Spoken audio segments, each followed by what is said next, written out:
Well, that went south very, very quickly. No one in Old Trafford seen that result there tonight. No one, especially at half-time, the way we were talking, the way I was talking, I was full of confidence. I thought Seville came into the game a little bit. I did say that at half-time. I said that they sort of nullified that threat that was Martial and Sabitzer, because the first 25 minutes, Seville were all at sea. They were just turned. The heads were on a 360. It was constant attacking, fast, one-touch football for Manchester United. They could not cope with it. It was brilliant to see.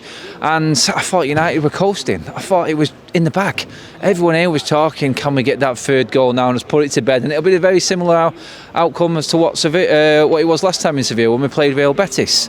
That's what it looked like. That's the way the game was going. But these fine margins in football, and things can change very, very quickly in games like this on the pitch and now off the pitch, and the worry from this game probably isn't so much the 2-2 result happens. It's European football, you're in the last 8.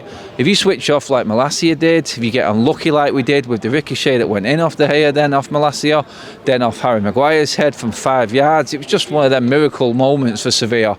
That happens in football, yeah? Sometimes you're unlucky, and we were on the wrong side of it today.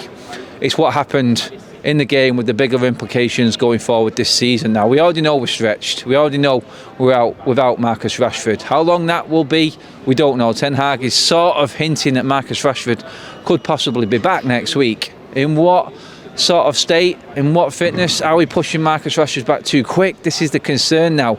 Squeaky bum time of the season, the nitty-gritty, when it counts, the business end of the season, however you want to say it. Manchester United are now looking down the barrel of a second leg 2-2 with a boys Seville team, a stadium and a team that we have a serious voodoo against. Like I said in my road trip video, you've got to be careful, even if they are bottom of the league. I am confident that we can do it, but like I just said then, going into that game now, possibly no Martinez, no Varane. We don't know about Shaw, we don't know about Rashford, and no Bruno because he's suspended because of a stupid UEFA referee's yellow card again. I mean, some decisions are ludicrous, and I think we've seen Bruno right there at the end of the game going in on the referee. It's moments like that can change a season. It's games like this that can change a season, because that list of players that's out there, Ten Hag has talked and said he doesn't think it's the Achilles for Martinez. Well, there's the worst case scenario out of the way, but if it's his tendon, you're still probably looking towards missing him the full rest of the season. That's what it looks like with that type of injury. But, I mean, the bigger concern is how we handle this next bunch of games that we've got. Forest at weekend is going to be difficult now. I don't know how we're going to play it. And like I said then, we're looking at a team there that's depleted again, just when we get players back. Just when Martial comes back, Eriksen, Casemiro. I remember talking just a few weeks ago, saying this is going to give us that push now to the end of the season. And then we lose the key players that we have. I mean, oh my days, it couldn't have gone a full 180. It was just ridiculous. And like I said, now, we've just been speaking to Manchester United staff inside there, and Martial's in an ice bath. I mean, we've got a player there that can only play 60 minutes. Ten Hag is nursing his players back in. It's right. I didn't have a problem with Ten Hag in terms of the substitutes. A lot of people are going in on him. 3 substitutes left us with nothing. Martial cannot play more than 60 minutes right now. We have to look after him. He's our only fit forward that's got that pace and that bit of skill and that quality that can win a game on his own without Marcus Rashford in the team. 60 minutes, fine, I got no problem with that substitution. Jadon Sancho was struggling. It looked like his fitness was down, and he was struggling to even track back at one point. I can see why that change happened. We were 2-0 up also, and if we've seen the game out, then no one's even complaining about the substitutes. So let's lay off Ten Hag, shall we? Bruno already missing next week and being on the yellow card. We're hearing there from what Ten Hag has said. He was already pre-warned about Antony and Bruno in terms of them being sent off the pitch. Little did we know that we was going to end up playing the rest of the game with 10 men. I mean, that's where the unlucky side comes into it. I mean, yeah, Malacia switched off for that moment. But past that, De Gea hardly had anything to do the whole game. I was thinking, there's clean sheet number 21 for De Gea for the season. Wow. It's crazy how football works sometimes. Going from complete cruise control to now looking like we're struggling to put a team together in a game that we now have to win. Well, before, it could have just been, I'd just see it through, draw, deal with it, handle what's coming your way. We could have easily managed that game out in Seville for me. if we had a big lead, which we should have had. If Anthony's shot goes in off the post, that's it. Sevilla just collapse. But you got to look at it and you've got to go, well, now we have to play a bit differently. Now we have to approach it in a different way. Are we going to be able to start Martial? We have to. And like I said, I'm happy that Marcus Rashford is reportedly nearly fit and ready to come back, possibly next week. But I don't want Marcus Rashford back in this team unless he's fully fit, raring to go. I'm all in on Ten Hag looking after his players. If it has to be 10, 15 minutes, so be it. If it's Martial for an hour to 70 minutes, so be it. We cannot afford to do what we've done in the past. This is just sending the biggest signal ever to the hierarchy at Manchester United and the Glazers to leave this football club. Let someone else in charge who is going to back a manager properly and give him the depth and quality that he needs.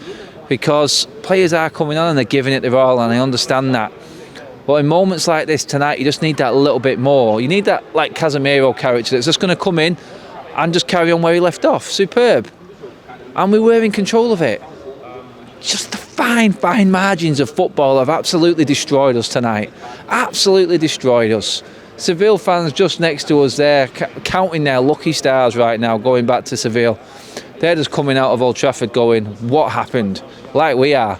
But on the other end of it, they're going putting their lottery tickets on right now, thinking their quid's in. That's how lucky they were tonight. And again, when you break it down, when you look at it, you go 2-2. Fair enough, we can win next week. It's the bigger picture. It's the bigger picture. And just the story this season, really, for Ten Hag. Always having injuries to deal with, never being able to play a consistent team, build up that rapport, and just build them relationships in certain positions. We're just getting one now in midfield with Sabitzer and Bruno. Now it's gone next week because Bruno's suspended. We've got the best centre-back partnership, I think, in the league still. And a big reason why we have got David De Gea to that Golden Glove mark at 13 clean sheets in the Premier League and 20 in total this season. Martinez and Varane, that's gone. We're now lost Luke Shaw. We're looking at a front line now without Marcus Rashford and Martial just coming back. We're having to rebuild relationships and styles of play continuously all the way through the season, and it's just hampering us at the wrong time. I thought we'd turn the corner against Everton, and we did. We hit that game like we needed to, and now we're looking at a good start here tonight, carrying it on to, oh no, here we go again. We have got a problem, and we're now looking at who is going to play next rather than how we're going to play next. That's where United are at right now. Sorry to say, it's been a really disappointing night tonight, guys. We've just been really unlucky in every way, shape and form. And we have to regroup quick, because Forest will be buying for blood at weekend. They will see the weaknesses in this team. They will see the frailties and the plays that might be a bit overcooked, and they will be going for our throats. Strap yourselves in. My God, I didn't think this could get any bumpier, this journey towards the end of this season. It's just took a new turn down a big dirt track, and we have got to handle it the best we can now. This is going to be... It's going to be interesting, put it that way. Guys, let me know what you think. I know the disappointment's there. Drop your comments in below. Let me know if you thought we made a mistake there with substitutes. Can we see it through? Are you worried now for the rest of the season? That's the biggest one. Cheers for watching, everybody. Like, share and subscribe to the United Stand. I'm out of it.